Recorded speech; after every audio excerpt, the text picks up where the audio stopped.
রে হাওয়া তোমরা মোদের বাপ মা তোমাদের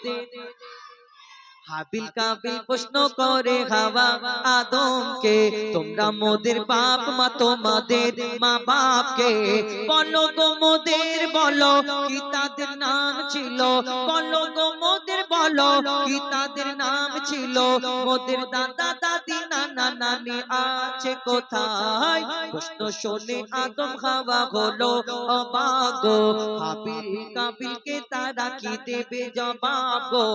দুজনে আল্লাহ বলে সিজদাতে যায় চলে দুজনে আল্লাহ বলে সিজদাতে যায় চলে বলে মাসুম ছেলে মোদের কাছে একই জানতে চায় হাবিল কাবিল প্রশ্ন করে হাওয়া তোমরা মোদের বাপ মা তোমাদের মা বাপকে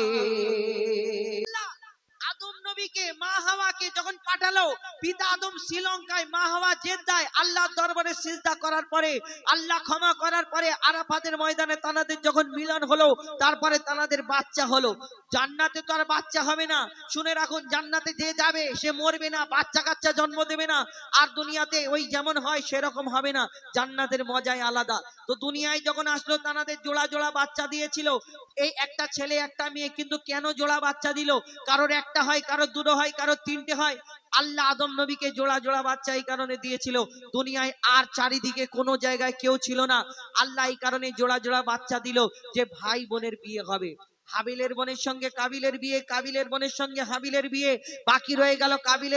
কাবিলের বোনটা ছিল সুন্দরী হাবিলের বোনটা ছিল কালো মতো চিন্তা করলো কাবিল যে আমার সুন্দরী বোন ওকে দিয়ে দেবো আর ওর কালো মতো বোন আমি কেন বিয়ে করবো কালো মতো কেউ নেবে সবাই সুন্দরী নেবে চিন্তা করছে যে আমার কালো মতো বোন আমার সুন্দরী বোন আমি ওকে দিয়ে আর ওর কালো বোনকে আমি বিয়ে করব না আবার আদম নবীকে যখন বলে আদম পিতা আদমকে বলার পরে আদম আলাইহিস সালাম আল্লাহকে বলে আল্লাহ এবার কি হবে আল্লাহ সেদিন বলেছিল তোমার সন্তানদের কুরবানি করার হুকুম দাও যার কুরবানি কবুল হবে আমরা সবাই জানি ইব্রাহিম নবী প্রথম কুরবানি করেছিল না প্রথমেই হাবিল কাবিল কুরবানি করেছিল আর কুরবানি করার পরে হাবিলের কুরবানি কবুল হলো আল্লাহ বলল যার কুরবানি কবুল হবে সে সুন্দরী পাবে হাবিলের কুরবানি কবুল হয়ে গেল কাবিল চিন্তা করলো সেই তো আমি কালো পাবো হাবিলকে খুন করে দিল তারপরে কি হয় কবি ছন্দের মাধ্যমে এই পিতা আদম মা হাওয়াকে প্রশ্ন করে বলো তোমরা আমাদের বাপ মা তোমরা আমাদের জন্ম দিয়েছো কিন্তু তোমাদের বাপ মাকে কি উত্তর দেয় কবি ছন্দের মাধ্যমে লিখছে দেখুন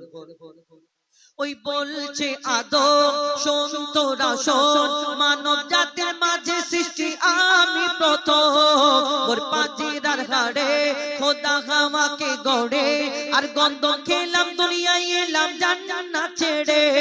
মোদের কেউ জন্ম দেয়নি মোরা মায়েরই দুধ খাইনি মোদের কেউ জন্ম দেয়নি মোরা মায়েরই দুধ খাইনি পাইনি মোরা মা বাপের ভালোবাসা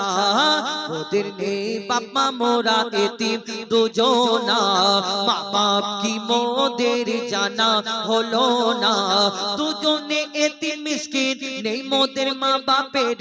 দুজনে এতিম মিসকিন নেই মোদের মা বাপের তাই মানব জাতির পিতা মাতা মোরা দুজনা হাবিল কাবিল প্রশ্ন করে খাওয়া তোমরা মোদের বাপ মা তোমাদের মা বাপকে আল্লাহ যখন আদম নবীকে বানায় আল্লাহ সেদিন চারটে ফারিস্তাকে ডেকেছিল চারটে খাস ফারিস্তার আমরা নাম জানি এই চারটে খাস ফারিস্তাকে ডেকে বলে তোমরা দুনিয়াতে যাও আর একটু মাটি আনো আমি একটা আদমকে সৃষ্টি করব। এই কথাটা শোনার পরে আল্লাহকে সেই ফারিস্তারা বললো আল্লাহ আমরা তো তোমার ইবাদত করি এতে কি তুমি খুশি না তুমি আবার বলছো আদম সৃষ্টি করবে আল্লাহ তুমি তো এর আগে একটা জিন জাত সৃষ্টি করলে জিনেদের দুনিয়া আল্লাহ তোমার ইবাদত করলো না তুমি আবার ধ্বংস করে দিলে আবার বলছো আদম সৃষ্টি করবে কেমন হবে না হবে আল্লাহ সেদিন বলেছিল আমি যা জানি তোমরা তা জানো না তোমাদের যেটা বলছি তোমরা সেটা করো আর দুনিয়াতে তিনটে ফারিস্তা এসে ঘুরে গেল সর্বশেষে একটা ফারিস্তা আসার পরে একটু মাটি নিয়ে চলে গেল যার নাম হলো আজরাইল আলাইহিস সালাম যাকে সেই দিনে আল্লাহ জান কবজ করার হুকুম দিল দায়িত্ব দিল তারপর কি হয় কবি ছন্দের মাধ্যমে লিখছে দেখুন ওমর আল্লাহ যখন বলে গড়ব আদম ফারিস্তারা শুনে বাধা দিয়েছে তখন বলে ওগো আল্লাহ পাক তুমি গড়েছো জিনজাত উৎপাত করে তারা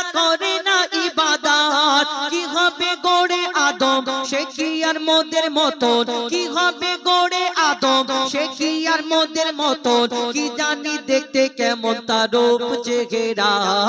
খোদা বলে আমি জানি তোমরা জানো না আদম সৃষ্টি করা আমার আসল বাসনা আমি যে গড়ব আদম সে মাখলুকে সর্বোত্তম আমি যে গড়ব আদম সে মাখলুকে সর্বোত্তম আমি নিজের সেরা সৃষ্টি দেখব আদম চেহারায় হাবিল কাবিল প্রশ্ন করে হাওয়া তোমরা মোদের বাপ মা তোমাদের মা বাপকে মাটি নিয়ে যাওয়ার পরে আল্লাহ আদম নবীর দেহটাকে সৃষ্টি করে রাখলো আবার ফারিস্তাদের ডেকে বলে তোমরা আমার আদমকে সিজদা করে নাও সেদিন সব ফারিস্তা আদম নবীকে সিজদা করে নিল আল্লাহর হুকুম মেনে নিল কিন্তু একমাত্র একজন ফারিস্তা সিজদা করলো না যার নাম হলো আজাজিল যাকে ফারিস্তাদের সর্দার বলা হয় কিন্তু তার মনেতে একটু অহংকার ছিল আমি জিন জাত আমি আগুনের সৃষ্টি আর আমি এই মাটির আদমকে সিজদা করবো এটা কেমন করে হয় তাহলে এই আজাজিলটা কে ছিল কেন সিজদা করলো না সেই জিন জাতটাকে আল্লাহ যে ধ্বংস করতে বলেছিল সেই জিন জাতের মধ্যে সবাই ধ্বংস হয়েছিল একটা ছোট্ট বাচ্চা বেঁচে রয়ে গেছিল এই বাচ্চাটা ইবাদত করতে করতে কম বেশি 6 লক্ষ বছর ধরে ইবাদত করার পরে যার নাম হলো আজাজিল যাকে ফারিস্তাদের সর্দার বলা হতো কিন্তু তার মনেতে একটু অহংকার ছিল আমি জিন জাত আমি আগুনের সৃষ্টি আমি এই মাটির আদমকে সিজদা করব তাহলে সেদিন আল্লাহ তাকে আর আজাজিল ফারিস্তাদের সর্দার রাখলো না কি করে দিল শেষ কথাই কবি ছন্দের মাধ্যমে লিখছে দেখুন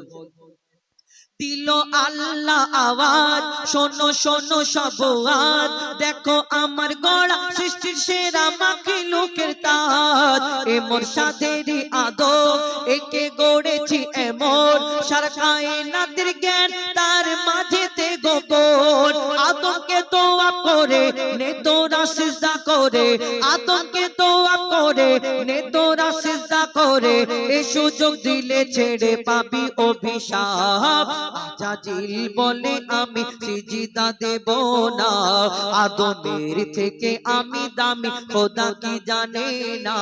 সে শুনলো না খোদার কথা ঝুঁকলো না তার মাথা শুনলো না খোদার কথা ঝুঁকলো না তার মাথা সাথে সাথে আজাজিল শয়তান হয়ে যায় হাবিল কাবিল প্রশ্ন করে হাওয়া আদমকে তোমরা মোদের বাপ মা তোমাদের মা বাপকে হাবিল কাবিল প্রশ্ন করে হাওয়া